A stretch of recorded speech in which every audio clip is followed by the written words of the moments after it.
cutting off Prince Andrew because I had always understood that the king did appreciate and realize that he was going to have to look after his brother. The walls of Buckingham Palace may look unshakable, but what Prince Andrew just said about King Charles has sent tremors through the monarchy. For years, tension brewed quietly behind the scenes, polished appearances masking deep-rooted conflict. But now, the silence has been shattered. In a move no one expected, Prince Andrew has finally broken his silence, and his words paint a troubling picture. This isn't just about sibling rivalry. What he revealed has the power to damage reputations, shift loyalties, and rock the royal family like never before.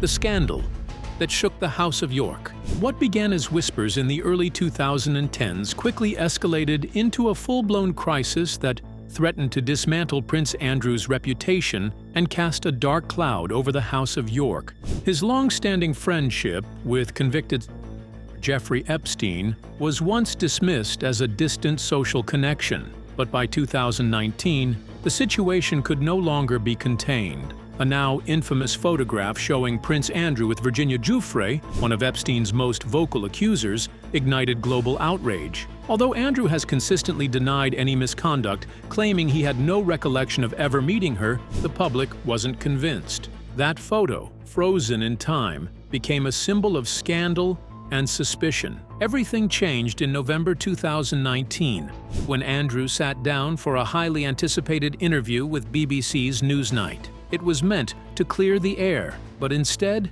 it turned into a PR disaster. His responses were seen as cold, evasive, and shockingly out of touch. He offered odd justifications like not being able to sweat, and spoke of nights out at Pizza Express in Woking, while barely addressing the pain and suffering of Epstein's victims. Public reaction was swift and merciless. Critics slammed the interview as tone-deaf, and within days, Prince Andrew was forced to step back from all royal duties indefinitely. His withdrawal from public life wasn't just symbolic. It triggered a wave of institutional distancing. Charities, military affiliations, and organizations that had once proudly featured him as a patron cut ties. The royal family, known for its firm control over public image, had no choice but to draw a line. For Prince Andrew, it marked the end of his official royal career, but the damage extended far beyond him alone. The fallout deeply affected his immediate family. Sarah Ferguson, Andrew's ex-wife, who remained close to him despite their divorce, became one of his most vocal defenders. She described him as a good man, caught in an impossible situation, and stood firmly by his side throughout the chaos. Their daughters, Princess Beatrice and Princess Eugenie, who had largely avoided controversy until then, found themselves dragged into the media firestorm. Questions about their future roles in the monarchy and their public responsibilities were suddenly unavoidable. Despite the pressure, the York family maintained a united front. Beatrice and Eugenie continued to attend private family gatherings with their father, subtly reinforcing their support without making overt public statements. Their quiet solidarity painted a picture of a family under siege, doing what they could to remain intact. For the monarchy, the scandal wasn't just a reputational blow. It exposed deeper cracks in the institution, issues of privilege, lack of transparency, and the consequences of unchecked connections came under harsh public scrutiny. And just when it seemed the dust had settled, Prince Andrew's recent remarks about King Charles hint that old wounds might still be festering, and that the fractures within the royal family may be far more severe than anyone had dared to believe. But what if Prince Andrew's comments are just the tip of the iceberg, revealing even deeper royal secrets? Stay tuned. Tensions boil over behind palace walls. And now, just when it seemed the storm had settled, Prince Andrew has begun to speak. And what's emerging from behind those palace walls is both personal and explosive. After years of silence and carefully calculated distance, sources close to the royal household now say Andrew is quietly voicing his frustrations, and the target of his anger is none other than his older brother, King Charles. This isn't just royal sibling rivalry, it's a feud deeply entangled in power, pride, and most of all, money. According to insiders, Andrew feels increasingly pushed to the margins, not only stripped of his royal duties following the Epstein scandal, but now edged out of the family's inner circle altogether. The tipping point? Finances. It appears money has become the lightning rod for Andrew's simmering resentment. He allegedly believes King Charles is deliberately cutting him off, both from royal income streams and from his share of their late mother Queen Elizabeth II's estate. To Andrew, this isn't just an administrative change. It feels like betrayal from someone he once trusted without question. For a man born into unimaginable privilege, who has spent his entire life surrounded by palace gates, royal protection, and unwavering entitlement, the idea of being cut out so decisively is more than unsettling. It's personal. Reports suggest Andrew feels humiliated and discarded, convinced that he's being positioned as the royal family's black sheep. And those feelings are only intensifying as whispers continue to circulate that Charles wants him removed from a royal lodge, his Grand Windsor residence. For Andrew, losing that home wouldn't just mean leaving behind comfort and luxury. It would symbolize the end of his royal identity. But the strain runs deeper than property lines. According to royal insiders, Andrew has been overheard privately criticizing Charles's leadership style, drawing comparisons to their late mother. He's allegedly said that Charles lacks the warmth, empathy, and unity Queen Elizabeth maintained for decades. Instead, Andrew claims his brother now runs the monarchy like a cost-conscious corporation, cold, distant, and ruthlessly efficient. And perhaps most telling of all, Andrew has reportedly gone so far as to describe Charles's approach as heartless, a word no sibling would casually toss around in private, let alone when referring to the King of England. All of this is happening at a time when King Charles is already facing a challenging chapter of his reign. With his health in the spotlight, questions about the monarchy's future are already looming large. So why would Andrew choose this exact moment to speak? Some believe it's a calculated move, a chance to gain sympathy or leverage while the public eye remains focused on Charles's condition. Others think Andrew is simply acting out of desperation, a man backed into a corner, speaking out because he no longer has anything to lose. What sets this moment apart is Andrew's shift in tone.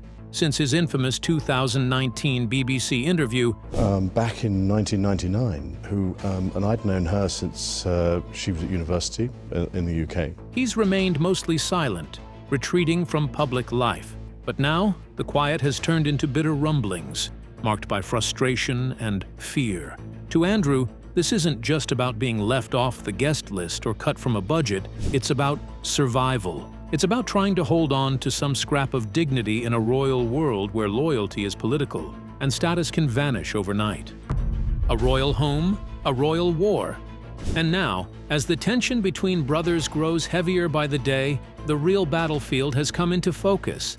Not a throne room or a public event, but a historic mansion tucked behind centuries-old gates, Royal Lodge. For over 2 decades, this grand estate in Windsor has been Prince Andrew's home, a symbol of permanence in a life that has otherwise unraveled. But King Charles, determined to modernize the monarchy and slash unnecessary spending, reportedly wants it back. And Andrew?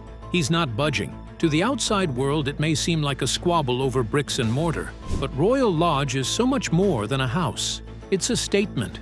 To Andrew, staying there means he still has a place within the royal fold. Leaving would be an admission that his role, reputation, and standing have truly crumbled. Sources say he's clinging to it not just out of sentiment, but out of survival. Without it, there's very little left that ties him to the life he once knew. Behind the gates, a financial tug-of-war is unfolding.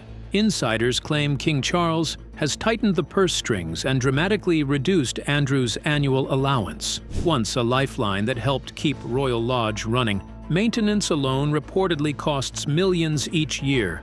And with no official royal duties and few private ventures, Andrew's options are limited. Stripped of his titles, distanced from public engagements, and shadowed by scandal, he's fighting to stay afloat in a world he was born into but no longer belongs to. But it's not just about one house.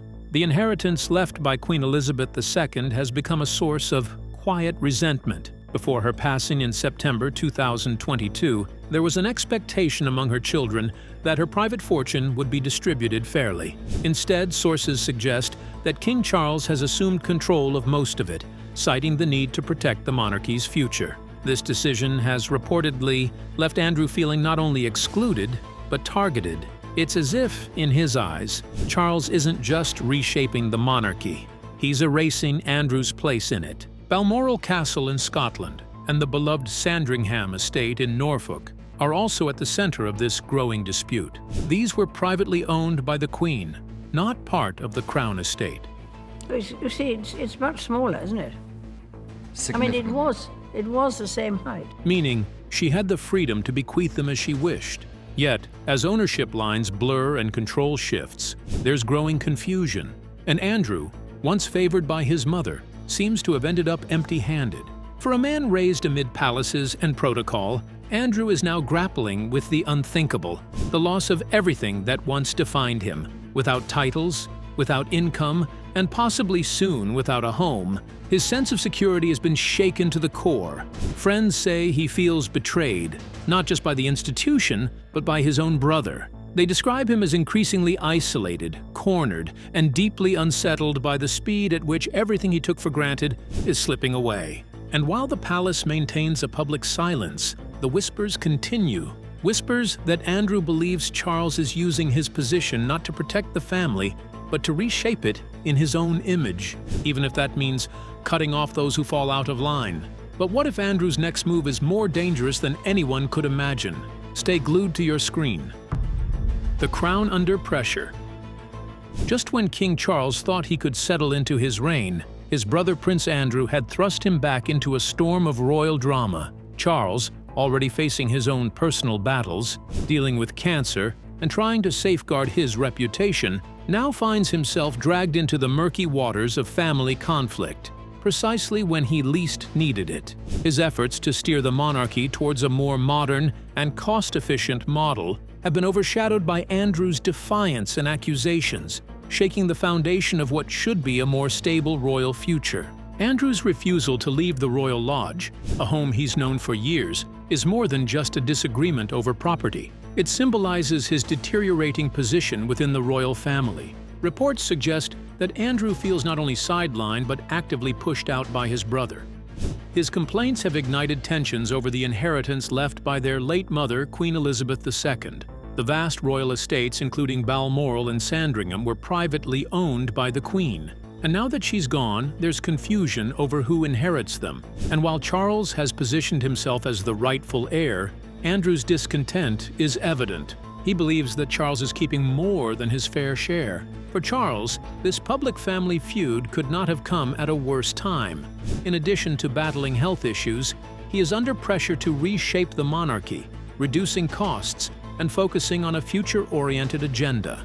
But every time Andrew speaks out, the public's attention shifts back to past scandals, the infamous Epstein ties, the lawsuits, and that disastrous 2019 BBC interview. These are the very things Charles has tried so hard to bury, and Andrew's actions bring them back to the forefront. The stakes for Charles are high. His vision of a leaner, more modern royal family is now being questioned. How can he advocate for a more streamlined monarchy when his own brother is accusing him of being cold and self-serving? It's a dangerous narrative that could damage Charles's reputation, not only in the UK, but across the Commonwealth. As Andrew drags the royal family's dirty laundry back into public view, more people are starting to wonder, is the monarchy still relevant? Royal scepter, the ensign of kingly power and justice. Or is it becoming a relic of the past? Charles has always been careful to present himself as a steady leader, capable of guiding the family through difficult times. But Andrew's allegations paint a different picture. The king is at risk of being seen as a villain, someone who is punishing his brother for the sake of public image. In an age where public perception is everything, this portrayal could be disastrous for Charles, making him look more like a ruthless monarch than the compassionate figure he wishes to project. As the royal family's drama continues to unfold, the question becomes not just about who gets to keep their royal estate, but about the very future of the institution. People are beginning to question whether the monarchy can survive this internal strife and whether the royal family's internal squabbles are more important than the values it's supposed to represent. Every fresh scandal, every bitter fight, risks further eroding the monarchy's image, and with each passing day, more people are asking whether it's time to move beyond the crown. The generational divide, the royal family in a modern world. Over the past few years, a distinct generational divide has begun to surface in how the British monarchy is viewed. While older generations continue to show unwavering loyalty and admiration for the royal family, younger people are increasingly questioning the monarchy's place in today's world. This shift in perspective reflects not just the passing of time, but the changing values and priorities of a new generation, one that is more focused on equality, social justice, and accountability. For many older Britons, the monarchy is much more than a family. It is a symbol of national pride, tradition, and continuity. These individuals value the stability the monarchy provides, viewing it as an anchor to the nation's history. Events like royal weddings, jubilees, and public ceremonies still capture the imaginations of older generations, with a deep respect for the institution being passed down through the years. To them, the royals are not just celebrities. They are figures who embody the continuity of the British identity itself. However, the younger generation sees things differently. Born into a rapidly evolving world, many in their 20s and 30s view the monarchy as increasingly irrelevant, out of touch with modern issues. Where the older generation sees tradition, the younger generation sees a system that is disconnected from the realities of their lives. Issues like gender equality, representation, and transparency weigh heavily on their minds, leading many to question the necessity of a hereditary monarchy. Polls conducted in 2024 revealed a stark contrast between the two groups. While 78% of people over 55 supported the monarchy, only 54% of people aged 18 to 24 agreed. This shift highlights a growing divide in the national conversation about the royal family's future. Further deepening this gap are the internal conflicts that have plagued the monarchy in recent years. Most notably, the public fallout between King Charles and Prince Andrew. For younger audiences already skeptical of royal privilege, the resurfacing of scandals tied to Andrew, including his association with Jeffrey Epstein and the damaging interview that followed, reignited frustration over the lack of accountability. What made matters worse was Andrew's reported resentment toward King Charles, accusing his brother of being cold, greedy, and unsupportive during his lowest moments. To younger Britons, the whole episode served as another example of outdated power dynamics and internal dysfunction, issues many believe have no place in a modern institution meant to represent unity and moral leadership. The role of younger royals has further fueled this debate. Figures like Prince William and Catherine, Princess of Wales, as well as Prince Harry and Meghan Markle, are at the center of the generational divide. Prince William and Catherine's efforts to engage with mental health issues, environmental causes, and social justice have made them more relatable to younger audiences. Their work on these important topics has certainly earned them a significant following among the youth, especially as they show a willingness to adapt to the times. However, the tensions surrounding Harry and Meghan's departure from royal duties have only intensified the conversation about the monarchy's relevance. Their decision to step away from the royal spotlight and their outspoken stance on issues like media intrusion and inequality have made headlines, but also sparked questions about the institution's ability to adapt to changing societal values. The contrast between these two royal figures, the more traditional figures like Prince Charles and the more progressive, outspoken, younger royals, illustrates the tension within the monarchy itself. My lords and members of the House of Commons. For the royal family, this generational divide presents a challenge that goes beyond public opinion. It is about the future of the monarchy itself. The institution must find a way to bridge this gap, to remain connected to both older and younger generations. For younger people, it's about addressing the values that are important to them without losing sight of the institution's legacy. For older generations, it's about ensuring that the monarchy remains a symbol of continuity, even as the world changes around it. The challenge, therefore, is not just about appeasing one side or the other. It's about finding common ground. The monarchy's survival in the 21st century may depend on its ability to evolve, to adapt to the needs and expectations of younger Britons, while still honoring the traditions that have kept it relevant for centuries. As society continues to change, the royal family faces the difficult task of balancing modern values with age-old customs. If the monarchy is to thrive in the future, it will need to remain in touch with the aspirations of the people, particularly the younger generation who will one day define its place in history. The dialogue between these two opposing viewpoints, one rooted in history, the other in progress, will likely continue to shape the monarchy's future for years to come. But what choice will Charles face as Andrew's silent exile clashes with calls for a modern monarchy? Stay glued to your screen. What King Charles might do next about Prince Andrew. Yet just as the royal family struggles to win over a younger generation, a more immediate crisis is bubbling beneath the surface, one that could force King Charles to make the most difficult decision of his reign so far. At the heart of this storm stands Prince Andrew, whose quiet exile may now be unraveling faster than anyone in the palace anticipated. Hug and public displays of affection are not something that I do. Andrew's recent re-emergence, marked by bold comments and subtle jabs, has reopened deep wounds between the brothers. Behind closed doors, it's said he's still furious over how swiftly Charles acted in 2022, stripping him of royal duties, distancing him from official events, and quietly relocating him out of the public eye. But with Andrew edging back into headlines and showing no signs of retreat, Charles may be backed into a corner. The time for soft handling might be over. The first and most immediate step on the king's table, a final push to remove Andrew's remaining titles, particularly Prince of York. Although Andrew no longer performs any royal functions, his formal styling remains intact, leaving the monarchy open to further damage by association. Revoking this title would be a symbolic break, a public declaration that Andrew is no longer part of the working royal fold in any shape or form. Next could come a financial reckoning. Despite losing his official roles, Andrew reportedly continues to benefit from royal funding through private allowances and subsidies. There's growing pressure from both the public and political figures to cut him off completely. If Charles moves in that direction, it would mark a major escalation, stripping Andrew not just of rank, but of the royal lifestyle itself. On that particular day that we now understand is the date. There's also the matter of residence.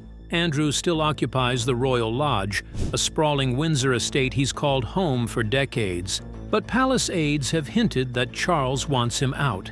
With mounting tension and the optics growing worse by the day, the king could insist on reclaiming the property, forcing his brother into more modest accommodations or privately arranged housing. Another clear message that time is up. And should Andrew attempt a public counterstrike, a memoir, an exclusive interview, or anything that might expose internal family secrets, Charles may take legal or contractual steps to preempt or limit the fallout. The palace has long used non-disclosure agreements and carefully negotiated settlements to contain scandals.